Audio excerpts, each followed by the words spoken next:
ଦର୍ଶକ ବନ୍ଧୁ ମନେ ରଖନ୍ତୁ, 1 ନମ୍ବର, ମନ୍ଦିରରୁ ଠାକୁର ଦର୍ଶନ କରି ଫେରିବା ସମୟରେ କେବେ ବି ଘଣ୍ଟି ବଜାଇବା ଉଚିତ ନୁହେଁ। ଏହା ଅଶୁଭ ହୋଇଥାଏ ଏବଂ ଆରତି ନେବା ସମୟରେ ମନେ ରଖିବେ, ଗୋଟିଏ ହାତରେ କେବେ ବି ଆରତି ନେବା ଉଚିତ ନୁହେଁ। 2 ନମ୍ବର, ସ୍ତ୍ରୀ ଲୋକମାନେ ଦଣ୍ଡବତ ପ୍ରଣାମ କରିବା ଉଚିତ ନୁହେଁ। ଏହା ଅଶୁଭ ହୋଇଥାଏ ଏବଂ ଗର୍ଭବତୀ ମହିଳାମାନେ ଶିବଲିଙ୍ଗ କେବେ ବି ସ୍ପର୍ଶ କରିବା ଉଚିତ ନୁହେଁ। ଧ୍ୟାନ ରଖିବେ। 3 ନମ୍ବର, ମନ୍ଦିରରେ ଦୀପ ଜଳାଇବା ସମୟରେ କେବେ ବି ଅନ୍ୟର ଦୀପରେ ନିଜର ଦୀପ ଜଳାଇବା ଉଚିତ ନୁହେଁ। ଏହା ଅଶୁଭ ଏବଂ ଅମଙ୍ଗଳ ହୋଇଥାଏ। 4 ନମ୍ବର, ମହିଳାମାନେ କେବେ ବି ହନୁମାନଙ୍କୁ ଏବଂ ଶନିଦେବଙ୍କୁ ସ୍ପର୍ଶ କରିବା ଉଚିତ ନୁହେଁ ଏବଂ ମନ୍ଦିରରେ ମହିଳାମାନଙ୍କୁ ଭିଡ଼ରେ କେବେ ବି ଠେଲାପେଲା କରିବା ଉଚିତ ନୁହେଁ। ମନେ ରଖିବେ। 5 ନମ୍ବର, ପୁରୁଷ ହୁଅନ୍ତୁ କିମ୍ବା ମହିଳା ପୂଜା କରିବା ସମୟରେ ମୁଣ୍ଡକୁ ସବୁବେଳେ ବସ୍ତ୍ର ଦ୍ୱାରା ଘୋଡ଼ାଇବା ଉଚିତ। ଏହା ଶୁଭ ହୋଇଥାଏ ଏବଂ ଚଞ୍ଚଳ ମନ ସ୍ଥିର ହେବା ସହିତ ଆଶୀର୍ବାଦ ପ୍ରାପ୍ତ ହୋଇଥାଏ। 6 ନମ୍ବର, ଗାଧୋଇ ସାରିବା ପରେ ବାଲ୍ଟିରେ କେବେ ବି ଗାଧୁଆ ପାଣି ଛାଡ଼ିକି ଆସିବା ଉଚିତ ନୁହେଁ। ଏହା ଅମଙ୍ଗଳକାରୀ ହେବା ସହିତ କାଙ୍ଗାଳ ହେବାର ସମ୍ଭାବନା ରହିଥାଏ। ଧ୍ୟାନ ରଖିବେ। 7 ନମ୍ବର, ଗାଧୋଇ ସାରିବା ପରେ ମନେ ରଖିବେ, କେବେ ବି କପଡ଼ା ଧୋଇବା ଉଚିତ ନୁହେଁ। ଏହା ଅଶୁଭ ଏବଂ ଅମଙ୍ଗଳକାରୀ ହେବା ସହିତ ଦାରିଦ୍ରତା ଦେଖାଦେବାର ସମ୍ଭାବନା ରହିଥାଏ। 8 ନମ୍ବର, ଗାଧୋଇବା ପରେ ଓଦା କପଡ଼ା ଗାଧୁଆ ଘରେ ରଖିବା ଉଚିତ ନୁହେଁ। ଏହା ଅଶୁଭ ହୋଇଥାଏ ଏବଂ ଜୀବନରେ ସମ୍ମାନ ହାନି ହେବାର ସମ୍ଭାବନା ଦେଖା ଦେଇଥାଏ। 9 ନମ୍ବର, ଯଦି ଘରୁ କୌଣସି କାର୍ଯ୍ୟରେ ସମସ୍ତ ପରିବାର ଯାଉଥାନ୍ତି, ତେବେ ଠାକୁର ଘର କେବେ ବି ତାଲା ପକାଇ ଯିବା ଉଚିତ ନୁହେଁ। ଏହା ଅଶୁଭ ହୋଇଥାଏ।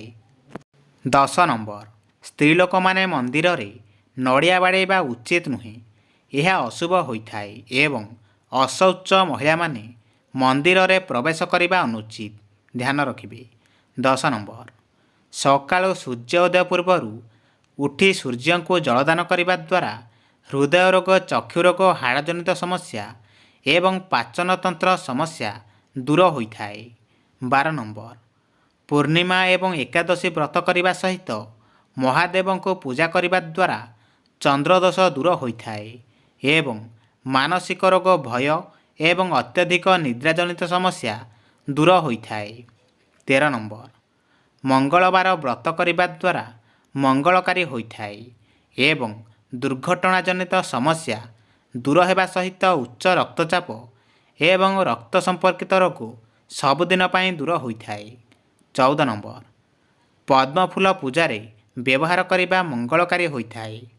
ଏହା ମା ଲକ୍ଷ୍ମୀ, ମା ଦୁର୍ଗା ଏବଂ ମା ଶାରଳାଙ୍କର ଅତି ପ୍ରିୟ ହୋଇଥାଏ।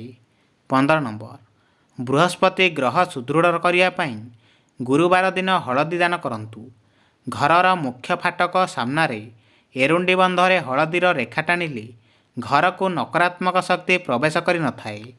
ସ୍ନାନ କରୁଥିବା ସମୟରେ ପାଣିରେ ଅଳ୍ପ ହଳଦୀ ମିଶାଇ ସ୍ନାନ କରିବା ଦ୍ୱାରା ଶାରୀରିକ ଏବଂ ମାନସିକ ଶୁଦ୍ଧତା ମିଳିଥାଏ। 16 ନମ୍ବର, ବ୍ୟବସାୟ ଓ ବାଣିଜ୍ୟରେ ସଫଳତା ପାଇବା ପାଇଁ ହଳଦୀ ପ୍ରୟୋଗ କଲେ ଲାଭକାରୀ ସାବ୍ୟସ୍ତ ହୋଇଥାଏ। ପୌରାଣିକ ମାନ୍ୟତା ଅନୁସାରେ ବିବାହିତା ଦମ୍ପତିଙ୍କୁ ଖରାପ ନଜରରୁ ରକ୍ଷା କରିବା ପାଇଁ ବିବାହ ପୂର୍ବରୁ ହଳଦୀ ଲଗାଯାଇଥାଏ। 17 ନମ୍ବର, ପୂଜା କାର୍ଯ୍ୟ ଏବଂ ଯଜ୍ଞରେ ହଳଦୀ ବ୍ୟବହାର ହୋଇଥାଏ। ସୂର୍ଯ୍ୟଙ୍କୁ ଜଳ ଅର୍ପଣ କରୁଥିବା ସମୟରେ ମନେ ରଖିବେ, ଅଳ୍ପ କିଛି ହଳଦୀ ମିଶାଇ ଅର୍ଘ୍ୟ ପ୍ରଦାନ କଲେ ସମସ୍ତ ମନସ୍କାମନା ପୂରଣ ହୋଇଥାଏ। 18 ନମ୍ବର, ବୃହସ୍ପତି ଗ୍ରହ ଦୁର୍ବଳ ସ୍ଥିତିରେ ରହିଲେ ଆପଣ ଯେଉଁ କାର୍ଯ୍ୟରେ ହାତ ଦେବେ ସବୁ କାର୍ଯ୍ୟରେ ଅସଫଳ ରହିବେ, ଏପରିକି ବ୍ୟାପାରରେ ପ୍ରଗତି ହୋଇନଥାଏ। ଏହି ସମସ୍ୟାରୁ ମୁକ୍ତି ପାଇବା ପାଇଁ ଆପଣ ଗୋଟିଏ ହଳଦୀର ଖଣ୍ଡ ନେଇ ଏହାକୁ ହଳଦିଆ ସୂତାରେ ବାନ୍ଧି ନିଜ ହାତରେ କିମ୍ବା ଗଳାରେ ପିନ୍ଧନ୍ତୁ। ଯଦି ଆପଣଙ୍କୁ ବ୍ୟବସାୟରେ କ୍ଷତି ସହିବାକୁ ପଡ଼ୁଛି କିମ୍ବା ଶିକ୍ଷା କ୍ଷେତ୍ରରେ କଠିନ ପରିସ୍ଥିତିର ସାମ୍ନା କରିବାକୁ ପଡ଼ୁଛି, ତାହେଲେ ଆପଣଙ୍କୁ ଗୁରୁ ଆଉ ବୃହସ୍ପତିଙ୍କୁ ପ୍ରସନ୍ନ କରିବା ଆବଶ୍ୟକ। ଗୁରୁଗ୍ରହ ପ୍ରସନ୍ନ ରହିଲେ ଆପଣଙ୍କ ଜୀବନରେ ସବୁ ସମସ୍ୟା ଦୂର ହୋଇଯିବ। 20 ନମ୍ବର, ଯଦି ଆପଣ କୌଣସି ଗମ୍ଭୀର ରୋଗରେ ପୀଡ଼ିତ ଅଛନ୍ତି ତାହେଲେ ପ୍ରତ୍ୟେକ ଦିନ ହଳଦୀ ତିଳକ ଲଗାନ୍ତୁ। ଏଭଳି କରିବା ଦ୍ୱାରା ଆପଣ ଧୀରେ ଧୀରେ ବେମାରରୁ ମୁକ୍ତି ପାଇପାରିବେ। 21 ନମ୍ବର, କଂସା ପାତ୍ରରେ ନଡ଼ିଆ ପାଣି ପିଇବା ଉଚିତ ଏବଂ ତମ୍ବା ପାତ୍ରରେ ଆମିଷ ଖାଇବା ଉଚିତ ନୁହେଁ। ଏହା ସ୍ୱାସ୍ଥ୍ୟ ପାଇଁ କ୍ଷତିକାରକ ହୋଇଥାଏ। 22 ନମ୍ବର, ସୋମବାର ଦିନ କଳମ ଶାଗ ଖାଇବା ଉଚିତ ନୁହେଁ ଏବଂ କେବେ ବି ଭାତରେ ବାଇଗଣ ସିଝାଇବା ଅନୁଚିତ। ଏହା ଅମଙ୍ଗଳକାରୀ ହୋଇଥାଏ। 23 ନମ୍ବର, ଜ୍ୟୋତିଷ ଶାସ୍ତ୍ର ଅନୁସାରେ ମଣ୍ଡଳୀରେ ଗୁରୁଗ୍ରହ ଶୁକ୍ର ଗ୍ରହ କମଜୋର ହେବା କାରଣରୁ ଧନର ଅଯଥା ଅପଚୟ ହୋଇଥାଏ ଏବଂ ଯେତେ କମେଇଲେ ବି ଧନ କମ୍ ପଡ଼ିଥାଏ। 24 ନମ୍ବର, ମନେ ରଖିବେ, ବିବାହିତା ମହିଳାମାନେ ଗାଧୋଇବାର ତୁରନ୍ତ ପରେ ସିନ୍ଦୁର ଲଗାଇବା ଉଚିତ ନୁହେଁ। ଏହା ଅଶୁଭ ଏବଂ ଅମଙ୍ଗଳକାରୀ ହୋଇଥାଏ।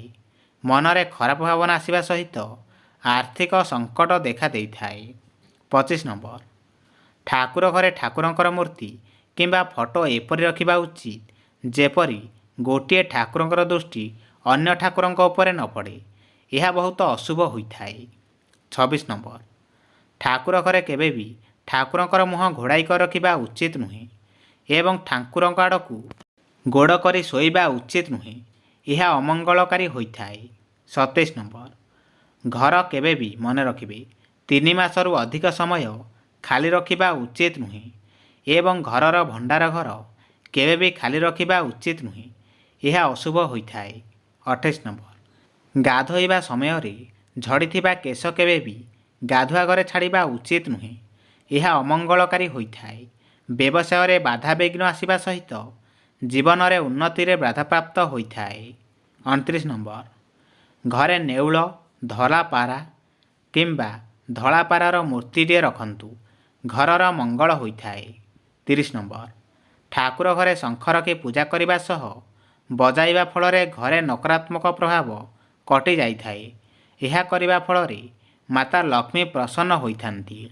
31 ନମ୍ବର, କିଛି ରସୁଣ ପାଖୁଡ଼ା ତକିଆ ତଳେ ରଖି ଶୋଇବା ଦ୍ୱାରା ମଙ୍ଗଳକାରୀ ହୋଇଥାଏ ଏବଂ ଭଲ ନିଦ ଆସିବା ସହିତ ସକାରାତ୍ମକ ଶକ୍ତିରେ ବୃଦ୍ଧି ପାଇଥାଏ।